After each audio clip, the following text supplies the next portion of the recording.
자, 3일차 듣기는 사설과 철학 유형의 문제를 살펴볼 텐데요. 자, 사설과 철학적인 이 유형의 문제는 일단 보기를 잘 보시고 이 보기만 보고도 이게 사설이나 철학 유형의 문제이구나 라는 것을 알 수 있어요. 일단 ABC를 보도록 하겠습니다. 자, A.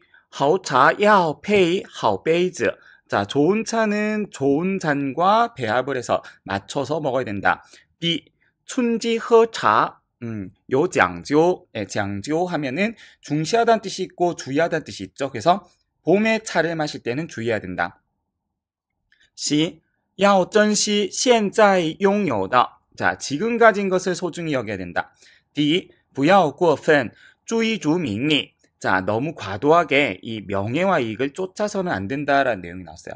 여기서 우리가 뭘 알 수 있냐면 지금 A와 B는 차에 관한 내용인데 차는 이제 구체적인 대상이란 말이죠. 근데 C는 내가 지금 가지고 있는 것을 소중히 여겨야 된다라는 뭔가 철학적인 개념과 D 같은 경우도 마찬가지예요. 명예와 이익을 쫓아야 한다는 내용이 나왔는데 이렇게 구체적인 것과 추상적인 보기가 함께 있는 것은 철학 유형의 문제이고 답은 C와 D, 즉 추상적인 것을 설명한 보기가 답이 될 가능성이 크다라는 것을 알고 계셔야 됩니다.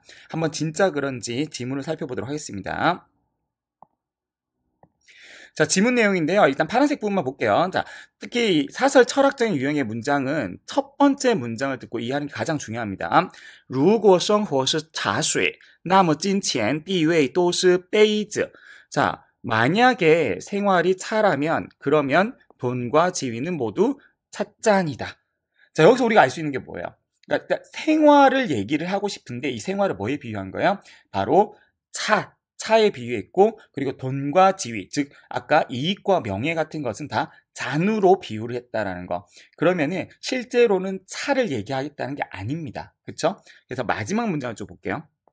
我们的烦恼就是因为过分看重手中的杯子而忘了杯中的茶香. 우리의 고민은 바로 뭐냐면요. 너무 과도한 이 손에 있는 찻잔에만 신경을 쓰다가 차 속에 있는 뭐를 차향을 잃는다. 아까 차는 생활이었단 말이죠. 찻잔은 돈과 지위였었어요. 그러면 다시 말하면 돈과 지위, 즉 명예와 이익만을 쫓다가 생활의 즐거움, 생활의 향을 놓친다라는 내용이 되니까 아까 CD 추상적인 것 중에서도 지금 가지고 있는 것을 소중히 해라 보다는 명예와 이익을 너무 쫓지 마라. 너 생활을 훨씬 더 즐겨라 라는 이런 내용이 되겠습니다. 정답은 D입니다. 자, 다시 한번 얘기하지만 이 보기에서 일단 야오 같은 것들이 있으면 사설류의 문장이란 걸 알고 계시면 되겠고 그 중에서도 추상적인 보기와 구체적인 보기가 있으면 답은 어디에 있다? 추상적인 것에 있다. 기억하시기 바랍니다.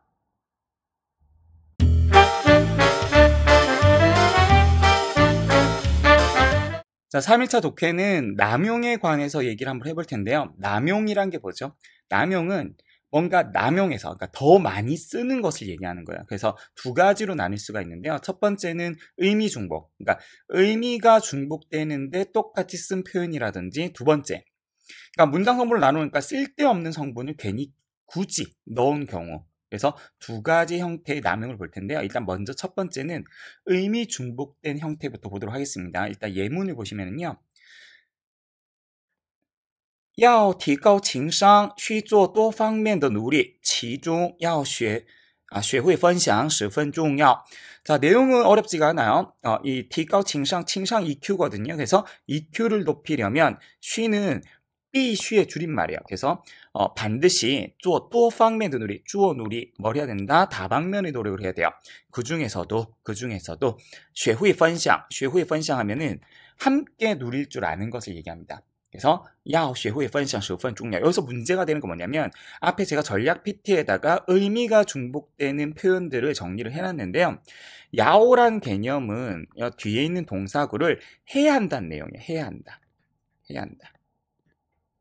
그럼 해야 한다는 말은 뭐냐면 그만큼 뭐하다?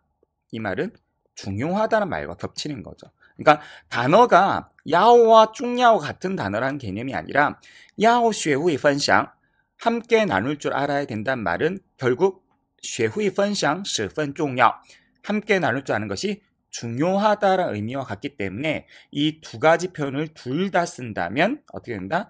틀린 표현이라는 것. 그래서 맞는 문장을 고치려면 야오만 쓰던지 十分重要까지만 앞에 야오를 빼고 十分重要를 쓰던지 이 둘 중에 한 가지 표현을 쓰면 되겠습니다.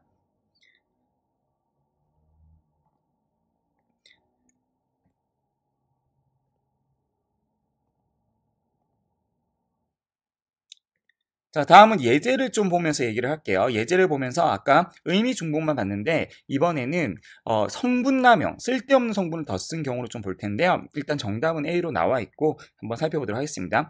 吸烟没有安全剂量，每吸一支烟都会有损害健康.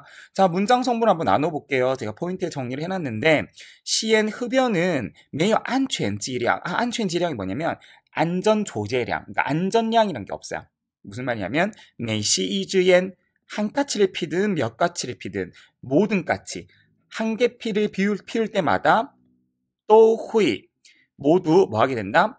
순하이健康 건강을 해치게 된다. 요거가 필요가 없네요. 하지만 여기는 적지는 않았지만 요하이 健康이라고 해도 건강을 해치다는 뜻이에요.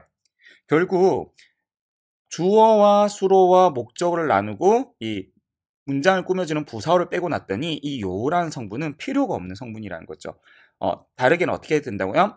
요하이 健康이니까 그렇게 되면 순이라는 단어도 필요 없는 경우가 된다는 거죠. 어쨌든 이 문장에서는 남는 성분이라는 겁니다. 그래서 이런 경우에 우리가 성분이 남았다고 해서 성분 남용이라고 한다는 거 알고 계시면 되겠고, 가장 기본적인 것은 우리가 저번에 배웠던 주, 술, 목을 나누고 부사어나 보어 정도만 정리하고 뭐가 남는다, 수어가 하나 더 있다, 주어가 하나 더 있다, 목적어가 하나 더 있다, 이러면 의심을 하면서 남용은 아닌지 확인하시면 되겠습니다.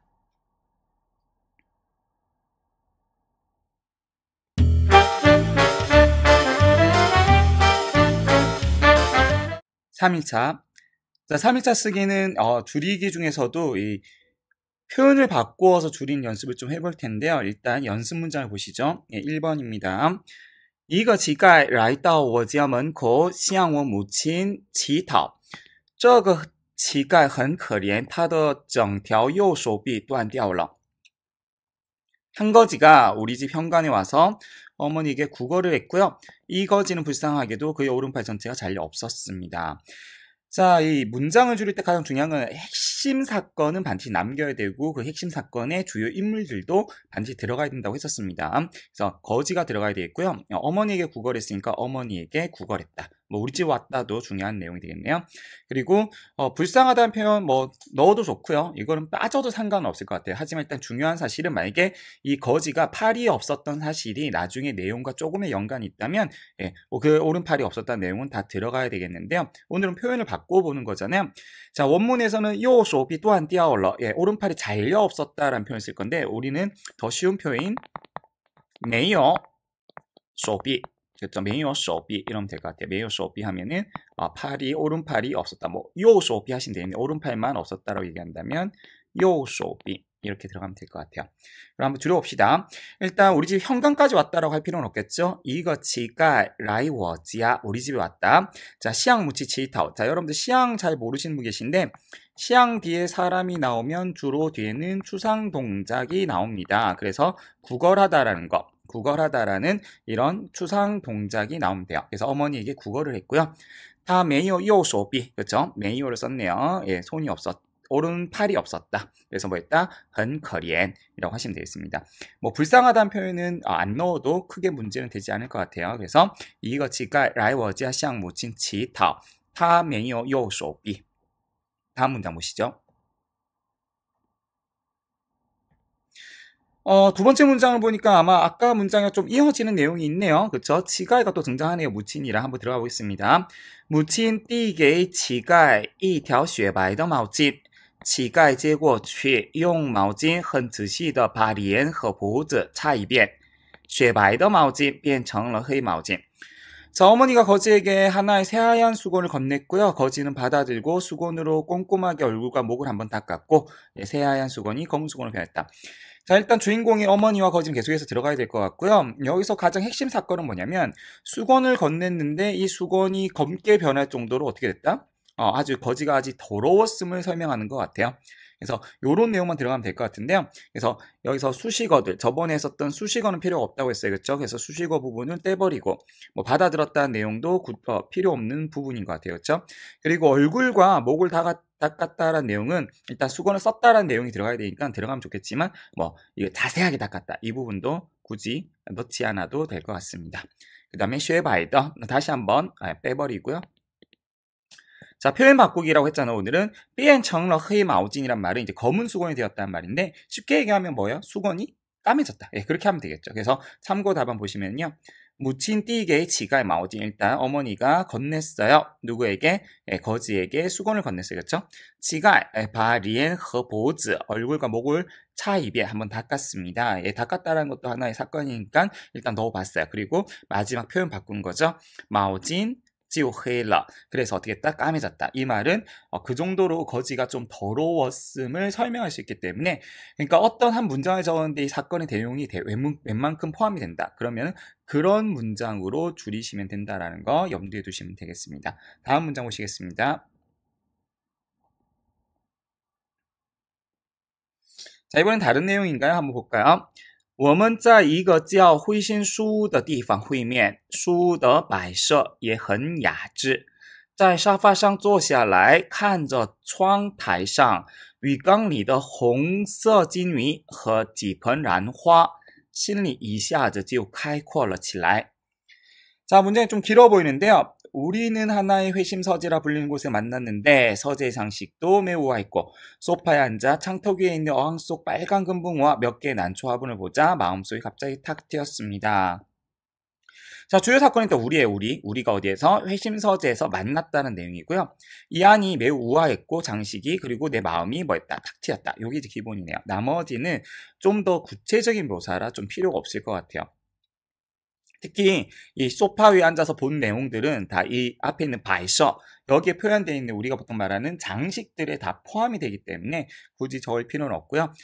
어쨌든 이 장식들을 봤을 때 마음이 확 트여졌다, 트였다 라는 표현은 끝까지 남기시면 좋을 것 같습니다. 그럼 일단 볼게요. 참고담을 보면 我们在 호이신수 후이면 그죠? 우리가 어디서 만나는지 정도는 얘기를 해야 되겠죠? 그래서 일단 이 장소에서 호이신수가 고유명사네요. 회심서재에서 만났는데요. 나리 더 발셔 후이신수를 나리로 받았어요. 대명사를 또 활용했네요. 발셔 很雅致 아주 우아했다. 발셔 대신에 뭐气氛 분위기라고 고치셔도 크게 문제는 되지 않을 것 같아요. 항상 쉬운 단어로 고치라고 했었죠. 气氛 하시면 되고요. 그리고 마지막 부분이 문제인데 내가 이것들을 보고 나서 마음이 확 트였다. 물론 看了以后我的心里开阔了起来 되지만 우리가 이 가장 줄이는 방법 중에서 좋은 구문이 뭐냐면 사역 구문이에요. 사역 구문. 앞에 있는 것들이 뒤에 있는 것이 뭐뭐하게 만들었다. 우리 저번에 독해 일부분에서 한번 배운 적이 있는 것 같은데요. 주어가 뒤에 있는 A가 뭐뭐하게 만들었다. 그러면 앞에 있는 저 장식이 혹은 분위기가 누가 뭐 워라고 해도 좋고요. 사람 마음 했다고 하면 그냥 런신리라고 하면 될 것 같아요. 그렇죠? 카이코얼러 칠라 탁 트이게 만들었다. 마음이 탁 트여야 되니까 신리는 꼭 들어야 되겠네요. 런신리 카이콜러 칠라 워신리 카이콜러 칠라 그래서 앞에 있는 분위기가 랑 런신리 카이콜러 칠라 그래서 오늘은 마지막 연습 문장은 사역 동사인 랑을 써서 표현을 한번 바꾸어 봤습니다.